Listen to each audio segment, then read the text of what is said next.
Mit látsz, Legolász? Nem látok semmit, de érzek valamit.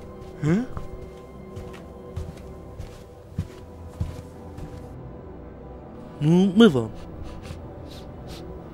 Valami nagyon furcsa szagot érzek. Arról jön.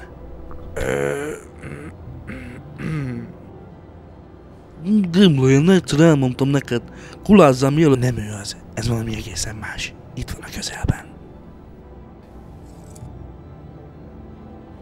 Csak halkan. Ne csinálj, összeszorom magamat, mondom halkan.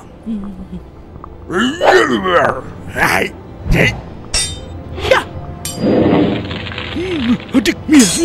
Ne dobálj, ne dobálj, ne dobálj. Figyeljetek rám, akiket kerestek, azok nem erre jöttek, sőt nem is kerestek senkit. Szervusztok, az én nevem, nem is mondom, hogy mi a nevem, de egy kérdésem van hozzátok. Nincs nálatok WC papír? Micsoda? Nem fontos. No, de van egy meglepetésem, figyeljetek, csak.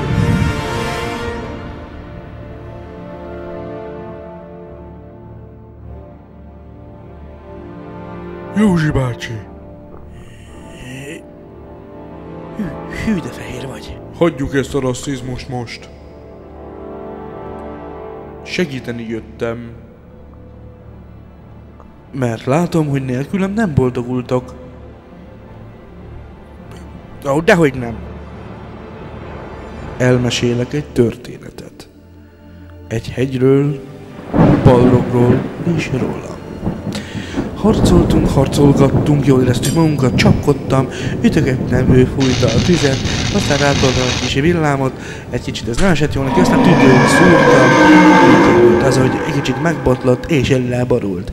Egy sziklára, egy 40-50 méterre lejjebb, ami igazából volt egy 400-500 is, de ezzel most ne foglalkozzunk.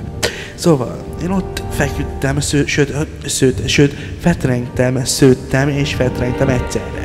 Szóval, ne higgyétek azt, hogy ez baki volt, nem, szőttem tényleg. Aztán néztem az eget, állítólag meghaltam, de én igazából nem vagyok vele tisztában, mert én végig az HBO-t néztem.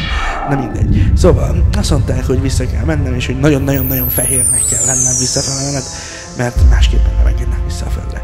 Szóval a lényeg az, hogy visszahoztak az életbe, és azt mondták, hogy segítenem kell nektek. Úgyhogy, kedves fiúk, így lett az, hogy én itt vagyok veletek most. Ezek szerint te vagy a Raiden? Kicsoda? Hát Raiden, tudod, a villámokat szórtál, meg fehér köpeny, meg fehér haj. Nos, nem hiszem, hogy én lennék Raiden. Az egy egészen másik film volt. Viszont már kezdek emlékezni dolgokra. Te vagy Aragorn, a büdös szájú. És én ki vagyok? Te vagy a kis bottal járó Gimli? És a háttérben Legó László, vagy valami ilyesmi.